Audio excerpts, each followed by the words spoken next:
Hello and welcome to Uncommon Drops. My name is Matt, and today we're going to be talking about video games. All right. I did my job. Run it back. What happened? I might have missed what happened. know. I muted you guys, so I didn't hear. Died. AJ just started run dying that for some shit reason. AJ this just shit died. Okay, fine. I'll do it again if I have to. Hello. Hello and welcome to Uncommon Drops. We're a podcast about one or two video games. My name is Matt, and I'm the host. And, yeah.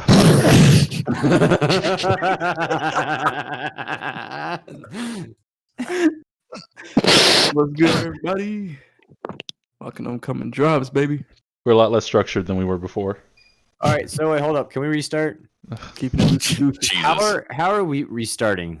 So Matt says hello, and then where does it go? Do we go one at a time? Well, saying, Matt's hey, supposed to guide it into the fucking shit, but his brain is having like a brain right fart. after that, Matt just said, "This is bad restructuring." It's like you're supposed to lead us.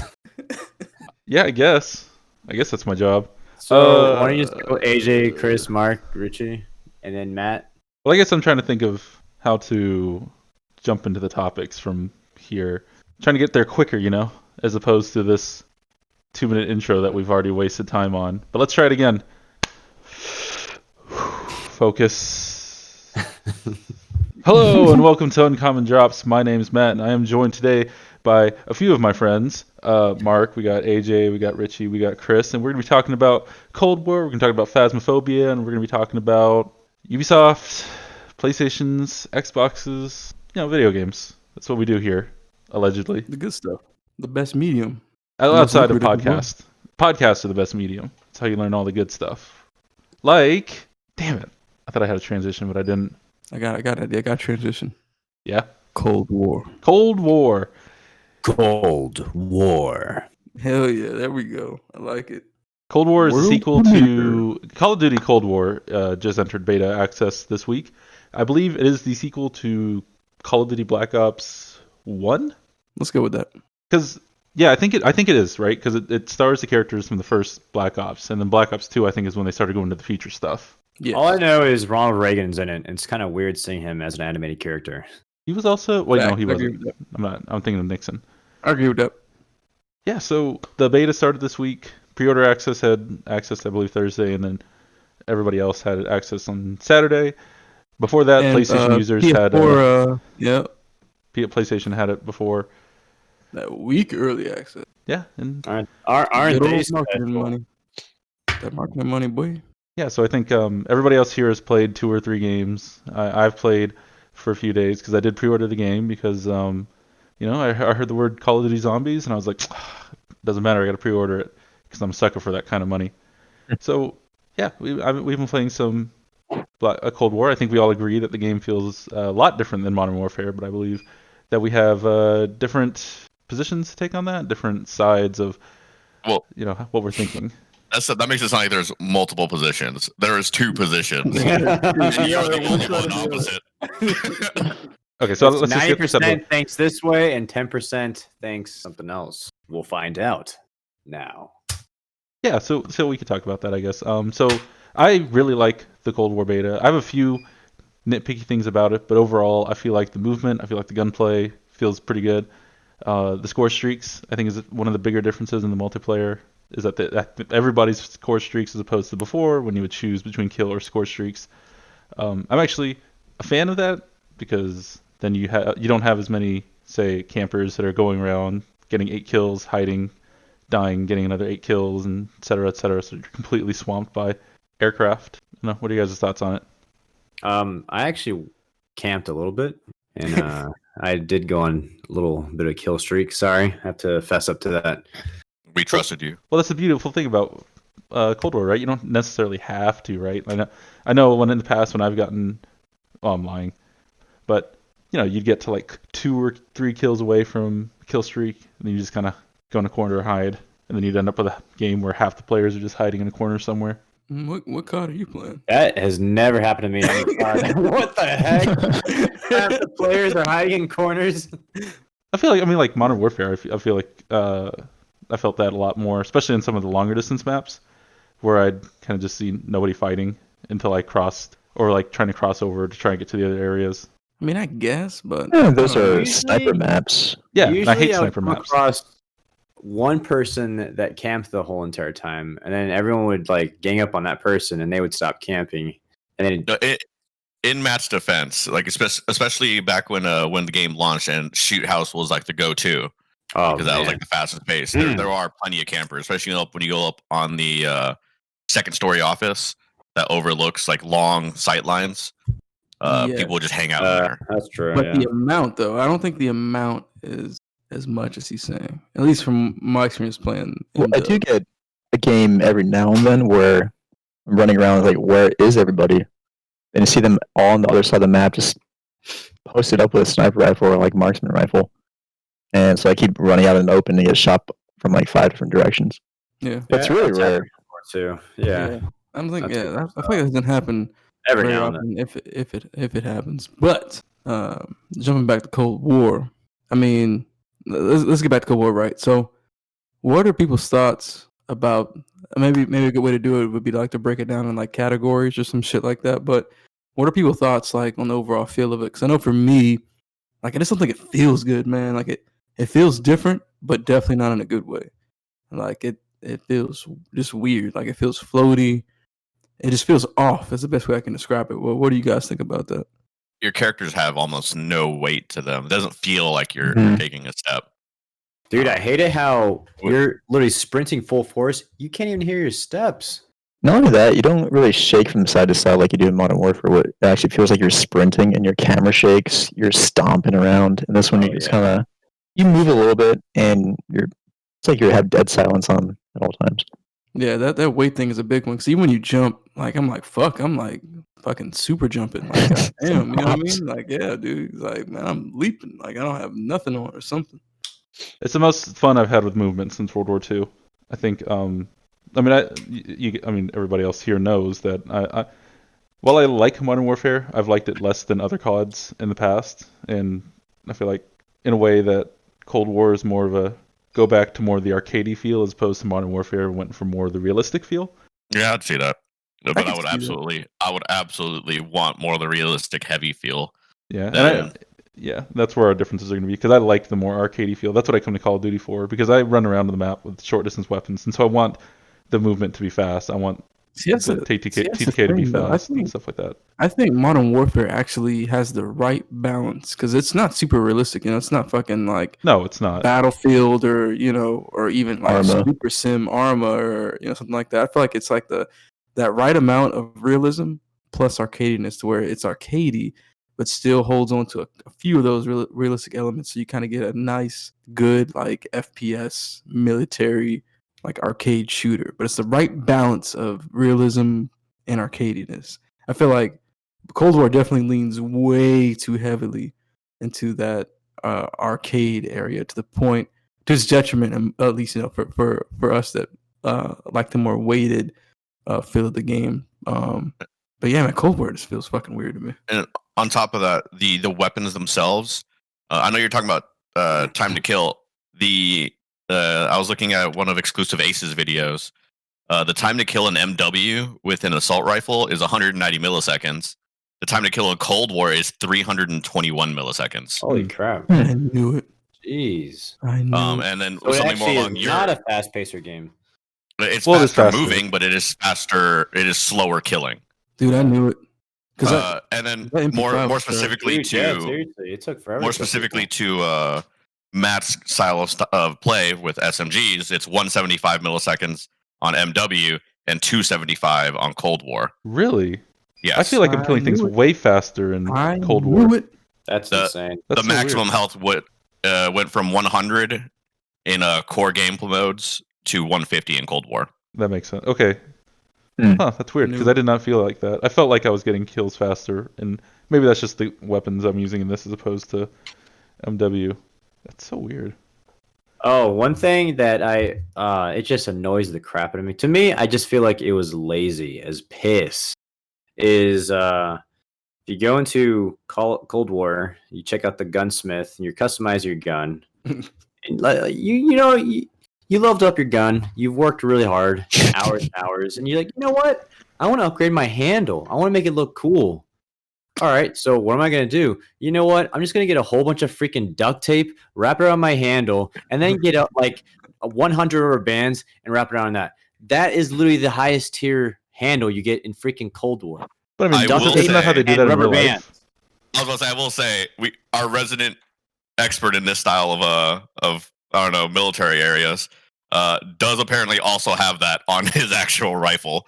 So it's worth it. It has some credence to it. I mean, I haven't seen John Wick with that. I just thought about this. Duct tape is actually pretty slick. It actually is. Especially with if your hands are sweating, if it's raining, man, that gun's gonna slide right off like you're just cutting through butter. Slip and slide. Well, wasn't that the quick draw one that had the tape on it? Quick draw slings right over hand. Yeah, Quick draw with the duct tape. it's fast as fuck. You're not even quick drawing. You're accidentally throwing at the enemy. I will say it also has some cushion to it. Like, it looks really dumb, but it somehow makes sense. Like, I've shot handguns that when you shoot them, the grip on them, the stippled grip is actually really abrasive. So if you're shooting without gloves, you feel it in your hand. It's not comfortable. If you continuously shoot, you'll start breaking away skin. I feel like if they're going to use any tape, they should have used electrical tape because that, it's rubber, it's soft, and it's going to grip to your hand. Also kind of slick. Not really. Yeah, I was going to say, it's also very slick when it's wet. They're both pretty slick. That was double-sided tape. But if you put it in the other side, it's super There you go. stiff because of the adhesive and it sticks to your hand. That's even better. I get the double-sided tape. Throw some sand on there. Hey, there you go. Sandpaper. You know what? Just put some super glue on that. Don't ever let it out of your hands. I always wanted to rub the side of my cheek raw. It's a good idea. What?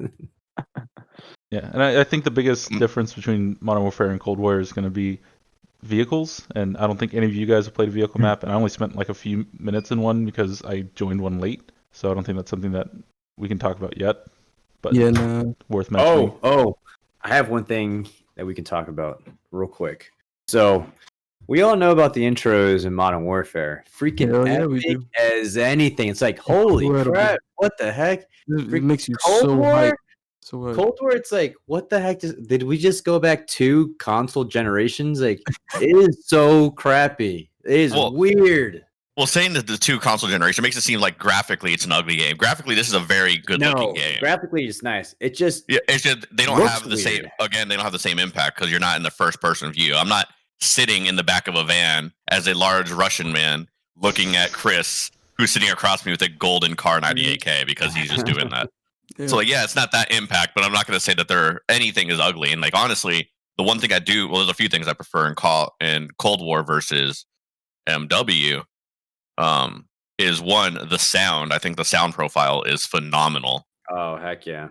pretty It has a loud, lot more. yeah. It has a lot more oomph More to it. Yeah. It reminds me of the sound quality in Star Wars Battlefront. It had a lot of bass to it. It really makes that's you feel good. Did you say Cold War or I agree with MW had a better sound profile? Cold War. Cold War. Cold okay. War by far. And then I also, hands down, prefer the gunsmith. Oh yeah, in- it's really in Cold cool, War. detailed.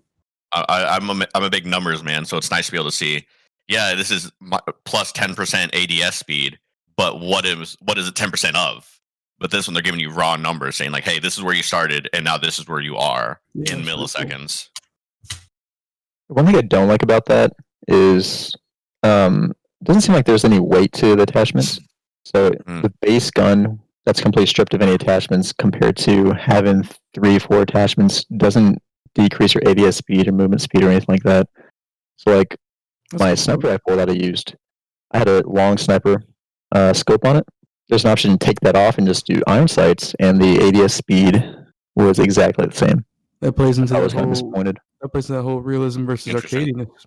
They got to keep it super arcadey. So it's hey, you got a freaking 50 cal sniper with a 23-foot barrel, dude. Nah, you're running the same speed. You're running the same sprint, tactical sprint, at 100% of the time. You're good to go, bro. Minus 5% sprint. Because usually, you take off your scope to get iron sights to do that give and take. So you reduce your range, but you increase your speed so you can do a different play style. But this one, like it just seems like a huge disadvantage to take off that scope. There was no positive to it. Right. Yo, let's jump. Can I jump back to that time to kill real quick? Because, dude, that you mentioning the actual stats like really sunk in deep for me. Because when we were playing Cold War, because you know when we've played so much MW, right? That it's gotten to the point where you kind of know when you're about to kill somebody, and you kind of let go of the trigger, right? Like you know the feel the weapons to that degree. So when I grabbed the MP5, I held the trigger down enough to where in my mind I'm like, dude, in MW this is a kill, and this one it wasn't. I'm like, yo, like why does he still have like a quarter of his bar? And like it was super frustrating. And I noticed that with a lot of other weapons too, like the tactical rifles. Like I said, one thing I'm gonna miss with Cold War, if I were to pick it up later on, is the marksman rifles. Man, I thought that was a cool medium between snipers and like that DMR style weapon. And now you got tactical rifles, which don't really seem to be in that same vein as marksman, and even those take a long time to kill too. So that time to kill stat definitely like reconfirmed my mind. I'm like, okay, I wasn't crazy. Like this shit was actually taking a long time. And I was getting pissed. I'm like, yo, why are these people not dropping? It all makes sense. It does make sense. I'm wondering if the time to kill for me felt better because I'm moving around a lot faster, and so I'm in more firefights than I would be in MW. I don't know. You're moving faster because you get rocket boosts when you slide. Oh, one thing I can mention as well is I know this is the beta, and they're gonna they'll love to talk that shit up, right? Like, oh, this is just the beta, guys. It could change before it launches, but like, dude, we're what, like less than a month away from the launch of this game, so it didn't run very well on the console in some areas of the game, like mainly like the main menus, the lobby screens. I think even like loading into the level, there might have been some frame rate problems that MW definitely didn't have, and I would say they're arguably very graphically comparable. I think that Cold War does have some better looking environments, but other than that, I wouldn't say it's like a vastly superior looking game. So I was kind of surprised that it wasn't running as well on the consoles as MW, especially when Matt mentioned that the PC version seemed to be more optimized for him compared to MW. So I guess that just didn't translate over to the console version. Yeah, because like I think when on MW right now, with the settings that I have, I was hitting about 110 to 120, and in Cold War I saw it from 110 to 130. So it's a slight jump, of frames per second, a slight jump, but pretty similar. It felt, I mean, I don't know, an extra 10 frames is whatever, but yeah, it sounded like you guys were having a rougher time when for me it was nearly the same. I think design wise also. Yeah, go ahead, bro. Go ahead. I was gonna jump in and like this visuals design wise. I thought these maps were a little bit more colorful than the ones I played on MW. Yeah, I think that's just because of all the neon, especially in the Miami map. Yeah, I can agree with more color. I think it definitely has a lot more vibrancy and like a wider color palette to it for sure. I also dug the music in some of the portions of the game as well. That's some good like 80 cents kicking off. I was digging some of that stuff. I'm a sucker for that. Also, I don't know what you guys thought, but I don't know. In my opinion, the gun models didn't look as good as an MW. I don't know if y'all had that same thought. I didn't really pay attention to it. Oh, that reminds me of weapons. So I don't know if it's weapon specific, but I couldn't change my fire type or fire rate or whatever. My fire I was gonna type look that up for the weapon. Yeah, that- like That actually did annoy me too. I couldn't switch from burst to single shot, and I thought that was super weird. Yeah, 'cause it's hard if you're gonna do some long shots. You can't switch to that. Yeah, that was really weird to me. Also, the fucking RC car is back, but I guess since they do score streaks, it doesn't really matter too much. But it's still annoying. So, yeah, fuck the RC car. Well, if no one else has anything to add to the Cold War discussion, I guess what we can end with is who's getting this game at launch or who's gonna wait for it to go on sale. I guess any final thoughts that somebody might want to add. I'll kick it over to you first, Chris. Are you going to be buying this game at launch? Are you going to buy this game at all? Are you going to wait till it goes on sale? Kind of what's your verdict on Cold War after playing the beta? So I personally prefer Modern Warfare's multiplayer, standard multiplayer over Cold War. So I wouldn't be getting Cold War for the multiplayer, but I'd have to wait to see how the zombies is, and if that's a great experience and they have enough levels, then maybe I can justify the purchase. But just based off the multiplayer alone, I'm not really feeling it. Okay, so that's one for probably not going to buy it at launch. Mark, what's your verdict on it? I'll probably pick it up because I know I'm gonna like the zombies, and I'll play the campaign. I'm sure that'll be fun. I think if I'm looking for a multiplayer experience, I'll still probably prefer MW. But I will point out that MW I think is still $60. So waiting for it to go on sale, you're gonna be waiting for a very long time. Ooh, that's actually a good point. Oh yeah, it's Activision. Their games Yep. are almost as hard to go on sale as Nintendo. Yeah, in some cases even worse. Richie, what about you, man? So it sounds like Mark's gonna probably buy it at launch. Richie, you thinking about getting Cold War? I don't think I'll get it at launch.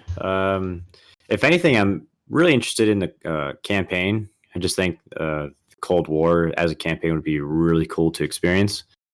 And obviously the zombies will be cool. But as far as multiplayer, definitely not impressed with the multiplayer. I'm more of a Modern Warfare kind of guy. Yeah, and before I kick it off to Matt, I'll throw my 2 cents in, and yeah, I agree with that. I definitely have to play in the beta. Prefer MW multiplayer more, and I just don't feel like the campaign and zombies will be enough at launch to warrant a full $70 price tag for me because I'm gonna be buying it on Series X. So $70 for like 2 zombies maps in the campaign is like, nah, bro, like that's just not gonna happen. So for me, I'm either gonna wait till it goes on sale, which probably won't happen. So I'll probably end up really waiting until it hits maybe some more zombies maps because I know content will be free again. So maybe we get maybe 4 or 5 zombie maps in. I'm like, all right, we got a little bit more zombies maps campaign. Might be worth 70, but yeah, at least at launch, nah, bro. It's a Ooh, no go for me. I forgot you're buying it on the new consoles, which is $70. Yep. Oof. So it's not worth it, man. Not especially if I don't like the multiplayer, which is a big part of COD. And you got, they never launched with a lot of zombies maps. 3 at the most. And I doubt it's gonna be 3. I bet you anything it'll be like 2 at the max for Cold War. So nah, man, that's not worth it. But Matt, what are you thinking? Oh, I think actually, you already pre-ordered, didn't you? Yeah, I pre-ordered it because I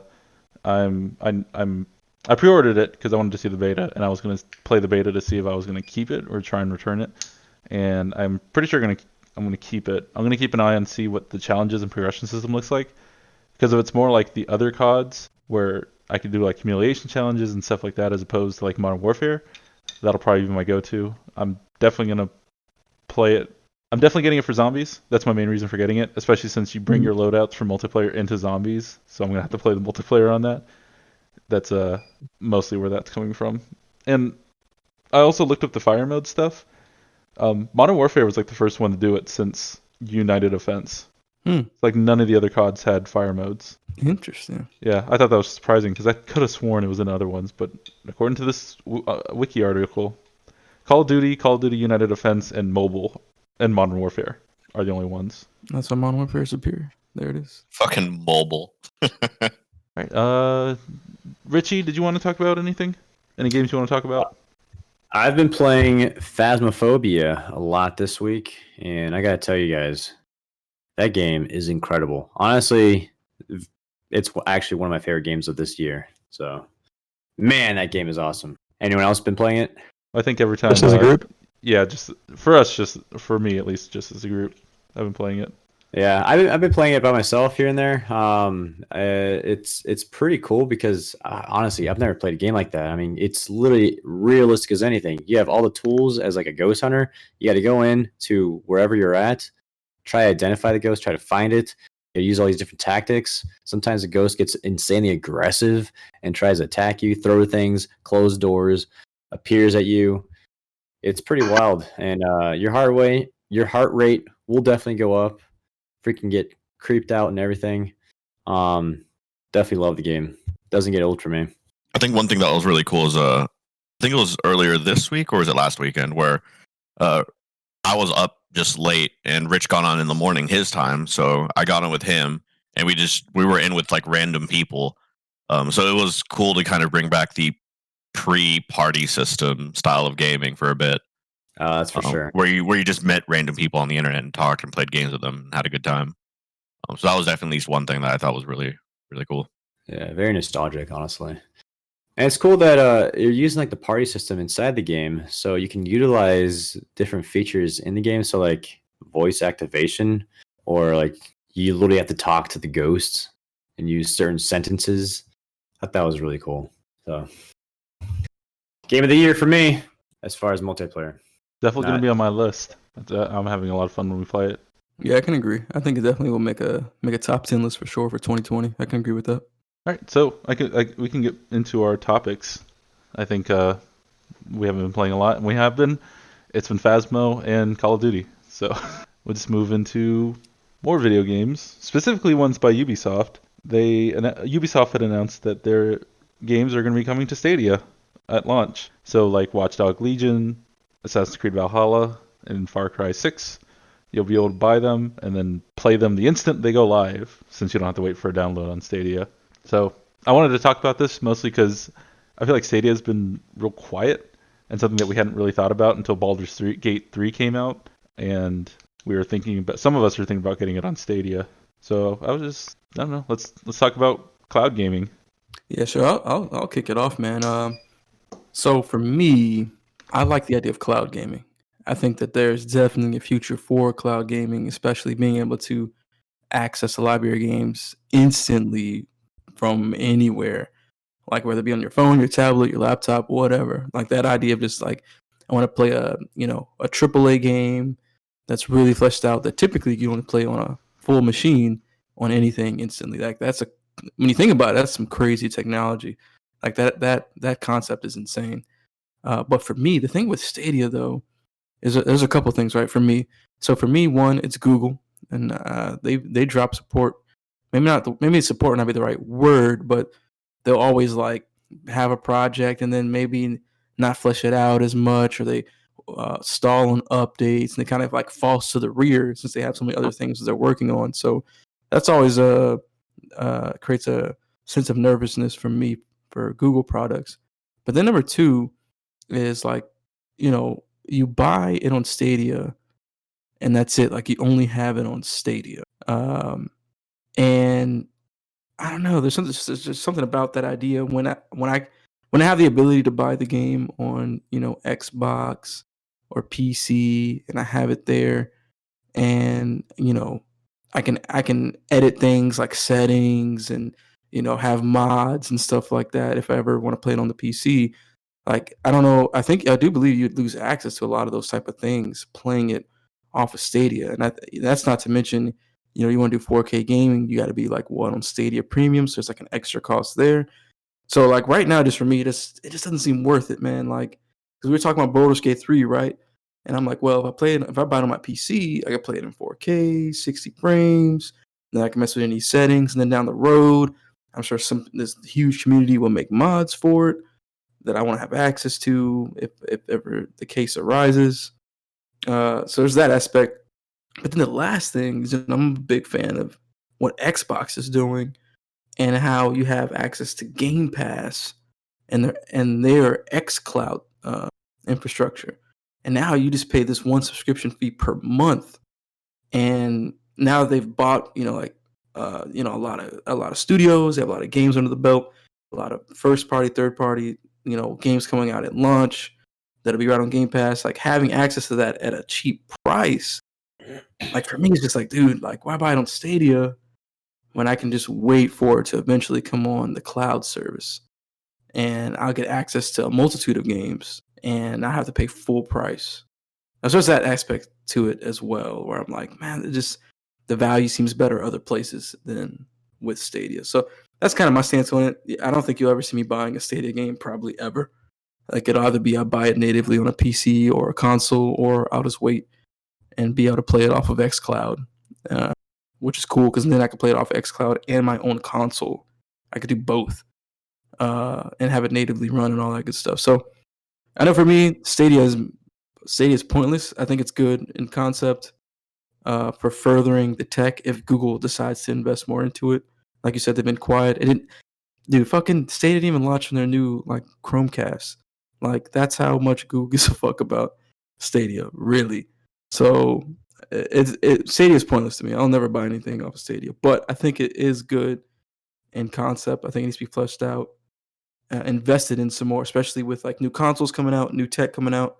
They might have to upgrade their servers and give it some more compute power to take advantage of a lot of the new features. And maybe rework their plans. Maybe create a subscription where you can play some of these newer games, like a Game Pass type thing or whatever. And Well, don't charge they- you for 4K and all that shit. they have, I think at their pro membership you can download free games. So like I got Celeste for free.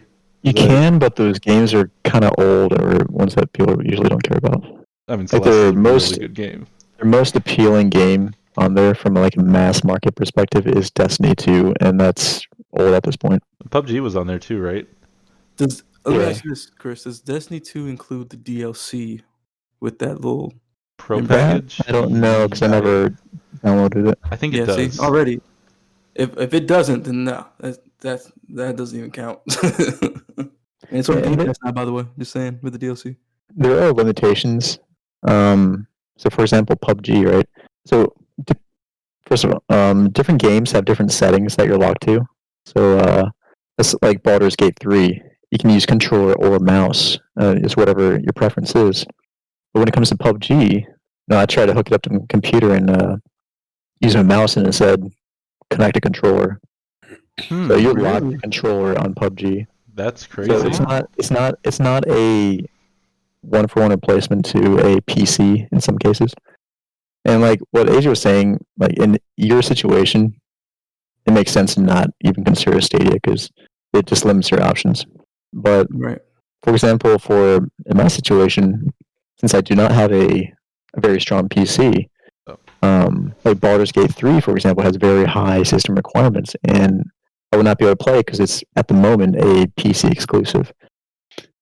So my only option at the moment is to buy it on Stadia, unless I want to invest $1,500 on the computer.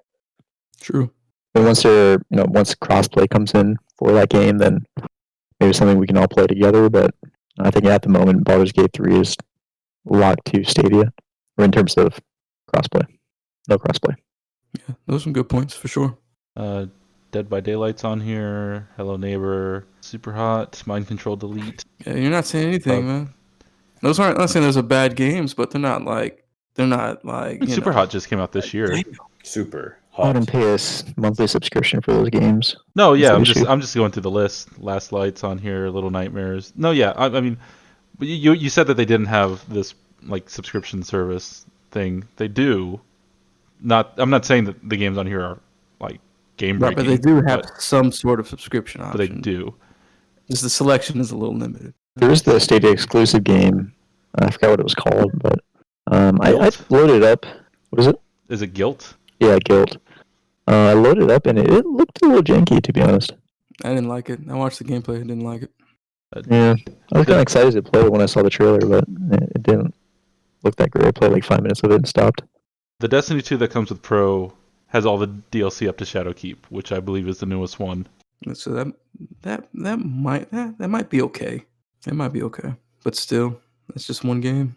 I mean, all these new Assassin's Creed games coming out. I mean, that might be cool for some people, but I mean, it all depends on your connection, right? If you have a spotty connection, the game's not going to look good.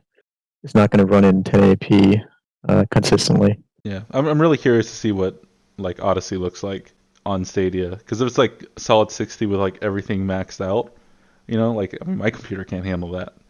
I'd be really curious to see if that's the case, or if it's just 30, just because. But For people who like high frame rate, like yourself, Matt, is Stadia limited to 60 FPS, or it can go higher? I think it's limited to 60. But Okay. if I were to get it, I'd be getting it for Baldur's Gate 3, and I'm okay with a game like that being at 60.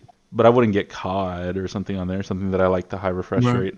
I'm looking through this list of games again, and I realize that there's something missing. So Watch Dogs 3, 2, and 1 are on here. Valhalla, Origins, Syndicate, Unity no Odyssey? Oh, okay, I didn't even notice that the first go through. No Odyssey. Looks like the recent That's Far Cries weird. are on here. But they have Ghost Recon Wildlands, but not Breakpoint. I think that's what it's called. Hmm. So that's interesting. Man, why are they skipping some of these games? Breakpoint was broken, right? People didn't like that one. Wildlands was the one that people liked. Yeah, But yeah, it's really interesting that Odyssey's not on here. I loved Odyssey. I'm surprised. Yeah, Yeah. but it's I wa- cool. These new ones are up there, like Valhalla and stuff. I mean, that's cool for people who might have no other way to play it. Yeah. Okay, so what I said about Odyssey, I take back. I'm really curious to see what Origins looks like, because from what I heard, Origins ran worse than Odyssey on the PC, and so I'd be really curious to see if that runs smoother. Out of curiosity, does anyone know how much like the 4K Pro thing or whatever it costs if I wanted to play 4K? I think it's $10 a month, Okay. and then that's the one that comes with all the free games. I got to pay $10 a month to play 4K 60 plus buy the game. Yep. Interesting. No, I'm not saying it's a better deal. No, I definitely think that the Xbox is probably the best deal for everything you get with xCloud and the games. Yeah. But Stadia is interesting. I'm keeping an eye on Stadia because I'm really curious about it.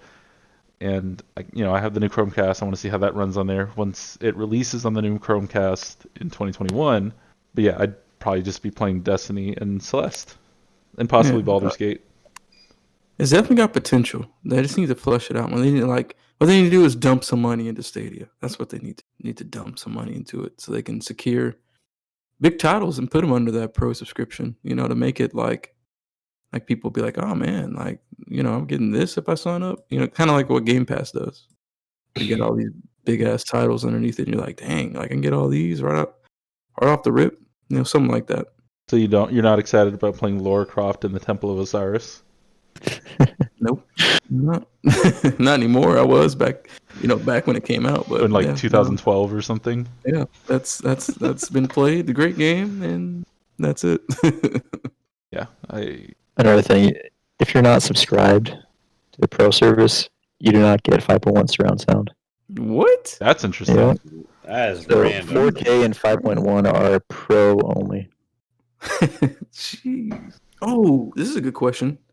And I actually don't even know if xCloud does this either. I have to look into this, but this, off the top of their head, you don't have to dig too much. Does anyone know if Stadia supports HDR while playing? I don't know. That'd be another curious one because HDR is definitely a game changer for some games. And I'm not even sure if xCloud does this, so I don't know. I don't know if that's Stadia like that. Pro does add HDR. Okay. So for any listeners out there that want a good 4K HDR option for Stadia, it's there. You're paying a lot. It's not a great value, but the option's there. Anyone else have anything else on Stadia? I was thinking, but I don't think so. I was reading through this article that was talking about HDR. It seems like Google might have pulled support and then added it back in, and so it's really confusing because Stadia is just confusing. This is a lot more confusing than it needed to be. Because I guess there's some things you can do on the Chromecast Ultra that you can't do on .com, but it seems like a lot of those features are starting to merge together, and then you have this new Chromecast situation. So whatever. Chris, transition me out of this. All right, perfect transition to PS5. All right, so the PS5's View UI has been officially revealed. So far, it looks kind of like just an upgraded version of the visual cross media bar that was on the PS4. It's going to be very familiar to people who own a PS4 already. It has some more additional features, and it's a lot quicker. But let me just go through a couple things that they covered. So there's something called a command center now. You know how like in Xbox you press a guide button and your menu pops up? Yep. The same thing happens, except it's like a cross media bar that pops up on the bottom. So there are two rows, the cross media bar on the very bottom, and right above that is something called cards. And that has like game news, your captures, and something called activities, which I was a little confused about what this activity thing was all about, but it almost looked like achievements or just something that Sony wants you to accomplish. Just like, hey, you want to work on something? Here's an idea. You should work on this. So it gives you a tile that says, here's a task, and here's your progress towards that task. It gives you an estimated time to complete that, and once you click on it, it jumps you to that part of the game instantly. So like, It's it has definitely to like be- like the achievements on Xbox with the progress. When I think I saw the same thing you were talking about. And I think it is like a trophy based thing where it's like, hey, you have this much progress in the trophy. This is where it is in the game. You can jump to that and continue working on that trophy. So I thought it sounded like trophies, but did they just get it right with trophies and are now calling it activities? It might be both, like a trophy thing and like a just simple challenge within the game as well. Yeah, I'm not sure why they'll make a difference between or like, why they'd have an activity that doesn't give you a trophy or something like that, and why they recommend doing it. But hey, more to come, I guess. But an example they gave was they were playing a Little Big Planet, and the card activities had collect this monk robe. They clicked on the little tile, and boom, they went into the level that the monk robe is at. It was cool because there's a new system with the PS5 where you have these little, it's like multitasking on a phone. You can either do a side-by-side split screen with another little widget on the side, or you can have it floating like a minimized YouTube video on a mobile phone. So you can have that activity card on the side of your screen at all times, or position it wherever you want, overlaid on your current screen. And you can have a tutorial, a video walkthrough playing at the same time while you're conducting your activity. And these are official, like, developer-made walkthroughs on how to get certain items or achievements. So I thought it was kind of neat. Yeah, that's super cool. I'm watching a video of it right now, and I really like that. I feel like a lot of the times when I'm doing like zombies runs, right? It's like, oh, go to this specific location and look for this pixel. It'd be really nice to just have a video right there on the screen instead of having my phone and trying to match it up. Yeah, I'd be curious to see if other apps will have that ability. Like if you could snap like a YouTube video to the side, or have the YouTube pop up floating on the screen where you can just load anything from YouTube or something like that. Cool. That'd be dope. Spotify. Real quick though, I want to pause in your feature list right quick, because this is actually this feature actually pissed me off, and it's mainly because Xbox used to have this feature. And so when I watched that little UI demonstration, I didn't watch the whole thing. I watched like a summary video, and I saw that snap shit. I was like, oh, dude, like I was so pissed. It's like, okay, it did have that, didn't it? Yeah, dude. So when the Xbox first launched, they had the snap feature, right? Because the whole they kind of fucked up in the beginning of Xbox, was trying to be like this media thing, and the idea was like, oh, you can watch TV while on the side while also playing your game. Incredible feature that unfortunately got pulled because the console wasn't powerful enough to really support that while running like the more heavy games. And I think that's kind of inevitably will pull that away, while also trying to get away from that whole media shit from the beginning of the life of the Xbox One. But man, dude, that feature was such an incredible feature, and I was just so pissed to see it back on the PS5. I don't think they've had any mention of it with any of the Xbox Series consoles. So I was just like, dude, like if they can snap any app in the PS5, I'm gonna be fucking just pissed. 'Cause I'm like, yo, Xbox, like y'all got to look at this and see that now you got a more powerful console. You could bring the snap feature back, because that snap feature is fire, and it's perfect for what I was saying, right? You could snap YouTube.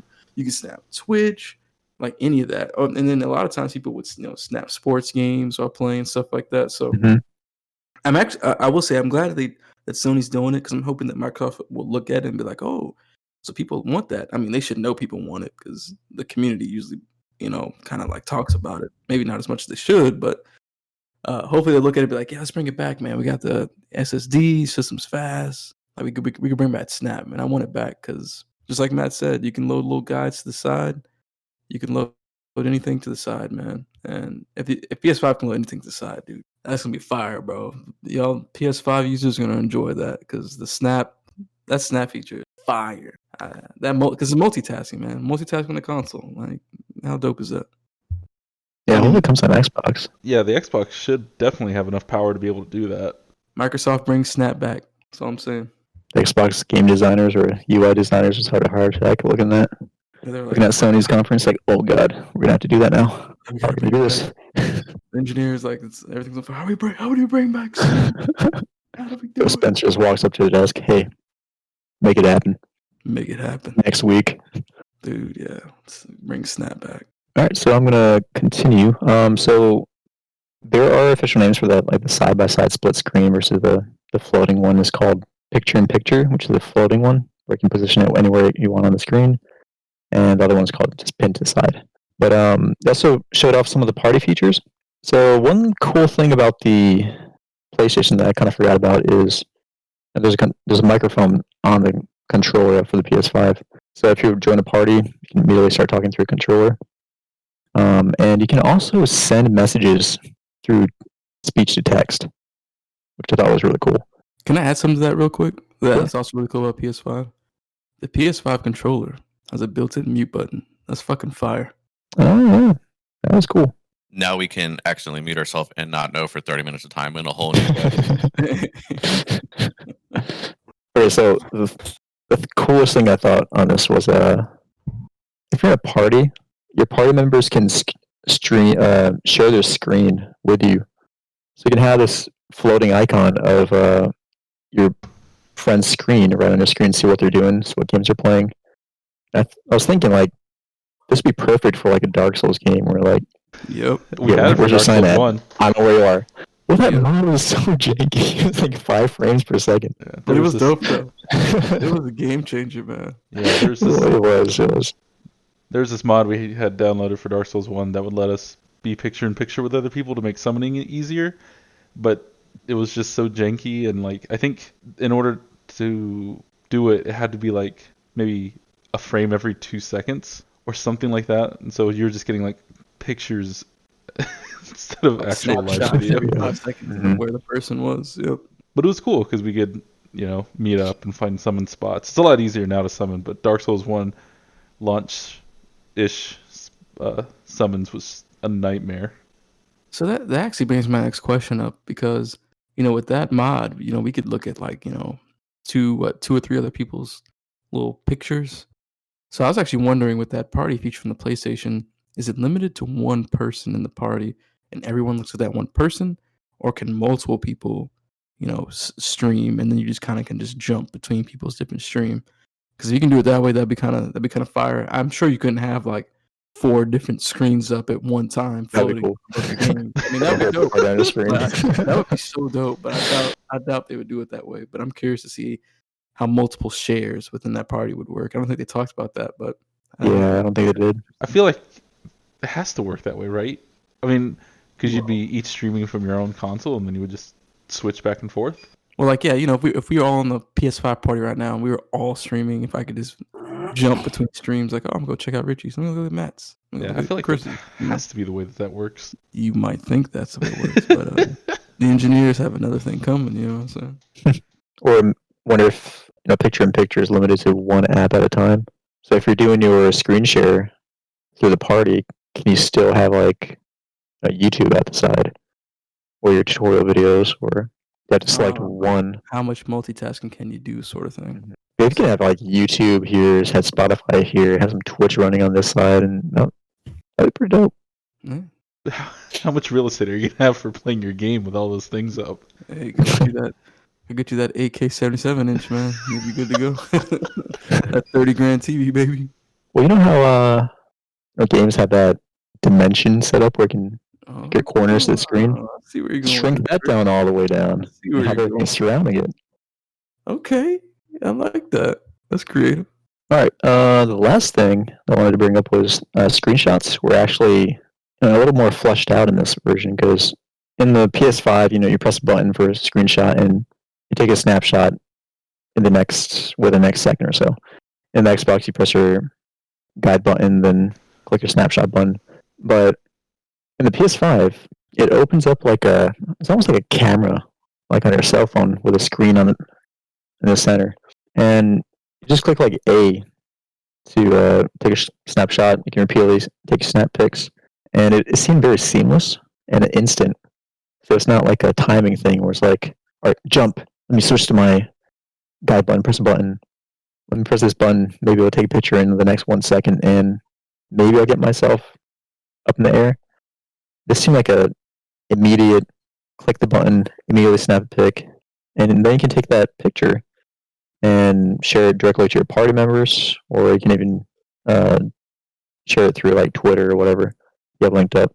Yeah, this is actually why, like that same scenario is why I'm glad Xbox added the basically like a custom button to the new series controllers. because of that issue right there you spoke of, where you have to like press the guide and then press a button to take a snapshot. So I'm glad that that's something that's coming to the Xbox controller. 'Cause I don't know if the PS5 controller has it, but I know the PS4 has that little share button to take pics and stuff like that. But yeah, you gotta have some sort of quick access to capture stuff, man. Now that we are able to do that in the new age, and you want to show off your nice Penta or your whatever the hell, you take a quick Mhm. snapshot. Maybe you create a thick character. You want to take a snapshot. You know what I'm saying? Save for later, yeah. Yeah, that's pretty much all I had to share on that. There were a couple more features, but I mean, they're pretty minor details. You just watch the video if you want to hear about those. All right, so since we've talked a little bit about PlayStation, AJ, why don't you talk a little bit about Xbox?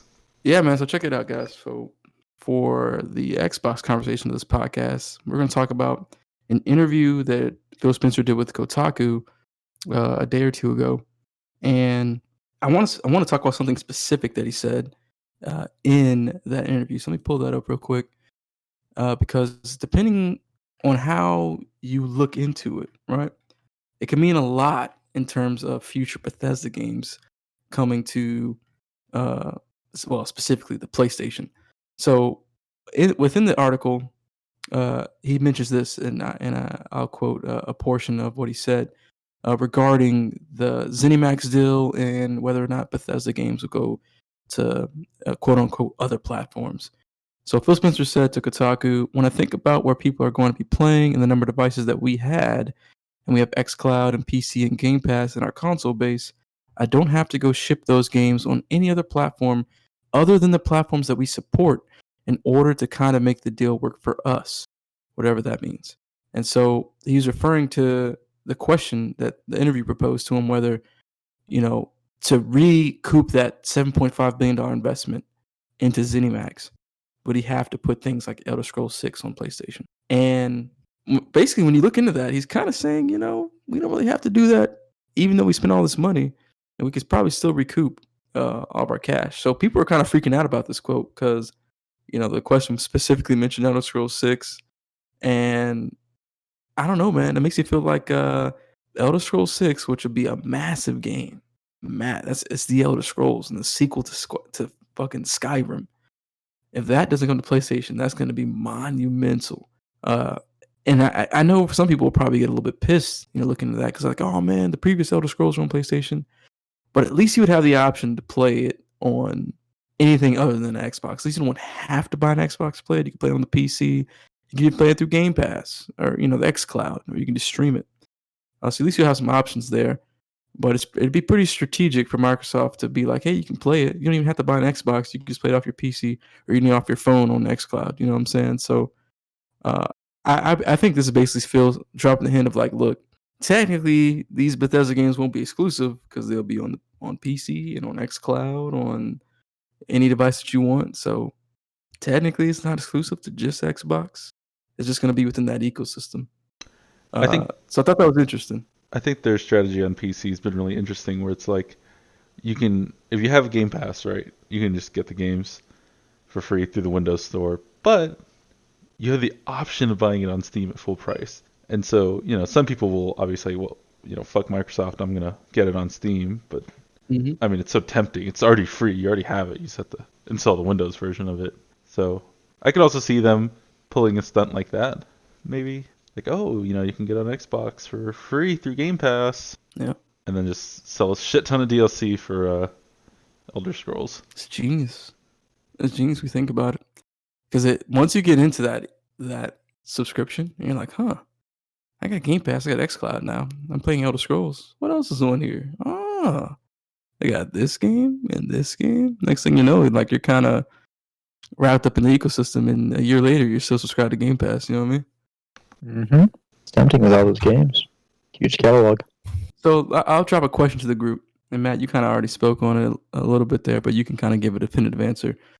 Do you guys think that the Elder Scrolls 6 and any other future mega Bethesda titles, like a sequel to Fallout and anything else, the next Doom as well, do you guys think that those games will not come to PS4 or PS5 in the future. I think it's a coin Well, flip. I think I see can it going honestly either see way. that happen. For Elder Scrolls 6, I think that will come to PS5 because the acquisition was pretty recent. And I think they already had the contracts to go to PS3 or PS3 to PS5 way back then. So I think maybe Elder Scrolls 6 will be on PS5, but any other titles that are developing from this point on might be Xbox or the Microsoft community exclusive. Richie, what do you think? I could see it being an exclusive. PlayStation has dominated the gaming industry for a while with all their exclusives, and I've heard a lot of people went from Xbox and transitioned to PS4, PlayStation, and everything. But I could see that Phil Spencer's really pulling some punches like crazy, and I could see him going full fledged. He's like, no, these are console exclusives on our part. Especially the fact that like with the new Avengers game, I can't believe Sony would, they were like, you know what, Spider-Man's gonna be exclusive. That was the dumbest thing in the world. Like, what the heck? It's like, oh, you want to make Spider-Man exclusive? Huh? All right, we got some for that. Well, we buy ZeniMax. All Bethesda games are exclusive. Yeah. Screw you guys. Yeah, it's kind of surprising because Phil Spencer has been like a arms wide open kind of approach. Like, oh, it's all about the gamers, right? Everyone should have access to everything. Then suddenly he drops this that owns every Bethesda game at this point. So Yeah, is he but gonna do like the hard approach, where he's just gonna say no PlayStation for any of these games, or he's gonna share? I mean, well, like this is them buying it, right? I guess with Sony's situation, it was like, well, we're gonna pay you for exclusive time or exclusive content, but not actually outright owning the companies. Yeah. Because like Grounded's not on PlayStation, right? What else? Halo's not on PlayStation. So, but yeah, I think Elder Scrolls 6 and Starfield, I feel like they'll still sell them there because those games will make a dumb amount of money no matter where they're at. It's all about maximizing profits. So I could see a lot of smaller titles being exclusive, but maybe the big ones just sell on PlayStation, especially if PlayStation maintains their market share. I think that I think it's the other way around.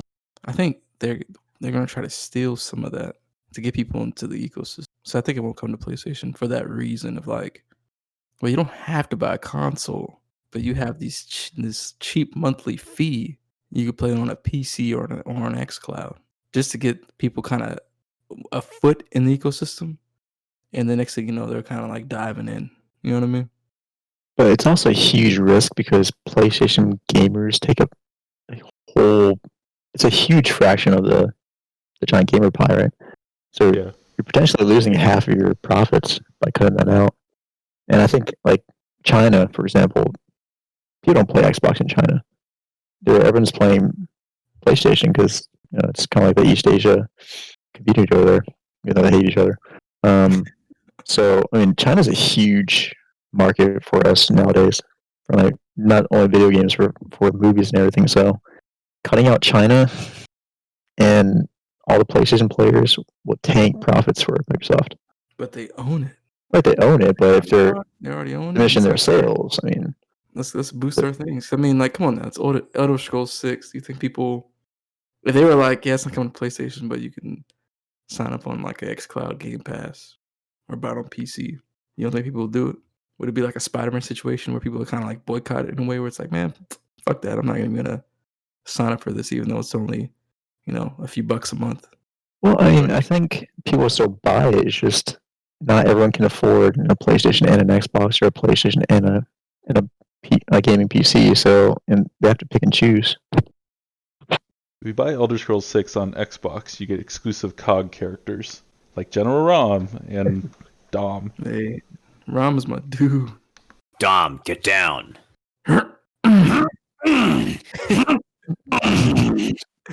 Yo, Mark, you've been kind of quiet, bro. What do you think about it? You think all these Bethesda games will be exclusive to the Microsoft ecosystem? Probably not the big ones for a lot of the reasons that Chris was talking about. Like, yeah, Elder Scrolls is like a massive game, and people will honestly probably buy a new console for these kind of games sometimes. But like, this is in a next gen console, so you have to even think about what kind of system requirements are you going to need to even run it. So like, yeah, you can buy it on PC. You don't have to buy an Xbox, and most people already have a PC. but I would be willing to wager most people don't have a PC that could run Elder Scrolls. That's where xCloud comes in, though, right? I suppose. I mean, Like a hopefully by Stadia then it's situation all. for you. Yeah, but we also personally. all pretty much agreed that Stadia. Well, not all of us, but I know there's a few of us that are like, yeah, it's a cool concept, but it ain't there yet. We got a couple people in the group that's about to buy a game on Stadia right now. Yeah. We're desperate to freaking try Baldur's Gate. That game looks so incredible. I'm really scared that Baldur's I don't Gate's gonna melt my PC. If they said that the current gens can't even handle it. Yeah, for Richie and I, it's either get on Stadia or don't play it. I know, right? There you go. That's what people are gonna do with Elder Scrolls 6, man. Like, well, looks That- like xCloud. that game looks so fun. You could take a stick and shake at it. I don't know what that means, but all right, yeah. So, anybody have any last thoughts on Microsoft and whether there'll be any more any other Bethesda's, any Max games becoming exclusive? Like, I mean, shoot, even Elder Scrolls Online could start having exclusive content or something. Who knows? Does anyone have any final thoughts on that? I have a pretty good question that is in the same realm. What would you guys do in the shoes of, should it be exclusive or should it be more open?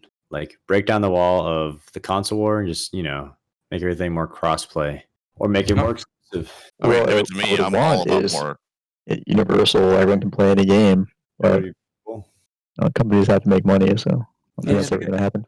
You gotta have exclusives to be able to sell, your hardware or services. Like, you gotta have something to pull people to that side. So I'm definitely open. I'm definitely for all gamers being able to play stuff, but I understand Yeah. the need for exclusives. There's definitely a fine line in some instances, like Spider-Man only coming to the PlayStation. Like, scenarios like that are kind of the ones where people are kind of like, I don't know about that. Yeah, in those situations, yeah. you're creating a definitive. This is the shitty version, and this is the actual better version. Right. Yeah. So when it comes down to a game that's out on everything, and now you have systems getting specific content or timed exclusive content for a fucking year, like we've seen with games previously, that's when it starts to be like, all right, dude, like this is getting out of control. But if it's a game if a whole game is only on one piece of hardware or services, I think that's a little bit different than like hiding things in games. And like Matt said, buying the same game but getting less for your money. Like, that's where it's like, all right, like let's chill out with this exclusive shit. I'm eventually imagine follow if, some PC gamers. Can you imagine if they just created this like gaming conglomerate where it's kind of like the Pentagon? So they have like each wing is like PlayStation or Sony, Microsoft, Bethesda, whoever, and they all operate under this giant cloud gaming or a unified console. Which wing is going to be the best wing this month? Wing of the month. Whoever owns all that, it's going to be one very rich person. Oh yeah, it's company owned, employee owned. And if Phil Spencer wants to lead that, I'd be like totally okay with that. Oh yeah, Phil Spencer's the man. I'm all about it. Phil Spencer's that dude. Any more thoughts on Microsoft and the Kotaku interview, or just Xbox in general? Yeah, I was looking at the games that Bethesda's made, and there were some hard hitters. Oh yeah. Skyrim, Fallout, Oh yeah. Doom, Dishonored, Prey. Oh yes. Oh yeah, it's Wolfenstein. Dude. And so I will say one big thing about this acquisition that's actually super fire, was the idea that these studios Fire. can go and make Microsoft first party games. Like, they got that kind of access, right? Like, it's like someone mentioned before, I think I saw the lines like, yo, what if like id Software like made some sort of like Halo spin-off game? It's like, bro, that'd be crazy. Or like, Just delete Somebody- Infinite and give it to id. yeah, just give it to it, because they'll fucking do better than 343 would anyway. Yeah. Yeah, but stuff like that. And like, so you got all these other, there's like people who made Evil Within, Prey, like these really good like adventure games, horror games too. Like, there's a lot of potential for these people to go and make. Now they got Microsoft money, right? Like, now, especially since Microsoft's really big on allowing developers to really be creative and kind of not restrict them in any way, allow them to just kind of just run off with their ideas. You might see some of these people make even better games now they got Microsoft resources and the ability to just run, like just go. Like whatever idea you come up with that's like fleshed out and dope, like just run it. So we could see a lot of these studios make even more dope games that we've already seen. So that idea of having Microsoft money is like super dope for all the people that just got acquired. And maybe, just maybe, all the Elder Scroll games will have half the amount of glitches that they currently have. Maybe because Microsoft be like, yeah, take your time, make it dope. I mean, they The game's delayed never gonna come out then. they delayed Halo Infinite from the launch of a console to make sure that shit was right. So I mean, they're on board for making sure a game is dope when it comes out. They're not playing any more games. Well, I mean, it's because they got shit on consistently by the entire internet for what was supposed to be there. I wanted Infinite to drop hot as hell. That's what I wanted. Yeah, you say, like they knew better. They knew better. You say Skyrim's gonna, or the next Elder Scrolls game, take forever. That's the case, but it's a huge investment. I mean, the game released on PS3, Xbox 360, and they're still releasing it on new consoles. That's true. It is a big It's investment. such an iconic game. How much money has that game made? Oh my gosh. But see, it's when made you like off of me alone, it's made $180. So when you allow a company to just run it like that, like look at Cyberpunk 2077, right? What that game took the game's been in development for 7 years or some shit, and look how incredible that game looks. So imagine what these studios can do now with that kind of time, where they can just run it. Like, bro, we about to get some crazy games. They even have Keanu Reeves on board for that. Bro, they even got his motorcycle company in the game. Shoot, they do, really? Dang. So dope. I don't know if you ever looked up his motorcycle company, but it's expensive. Oh, I mean, that stuff is definitely for the enthusiasts who also has money. Like, you're getting a premium product with that shit. Like the Lambo status. Yeah, it's very expensive, but it's nice though. Yeah, it looks really nice. All right, I think that sounds like a podcast. Thank you for listening if you made it this far, and we'll chat next week. Hey, one second. I just want to say one thing. Xbox is awesome. PS5 sucks. Bam. Hey, wait. Slow down. I want to say one more thing. Check this out. I just want to say that realizing that it was the Metal Gear might be one of the most incredible scenes in all of gaming history. Mic drop. Metal Gear. Shadowhard. Colonel.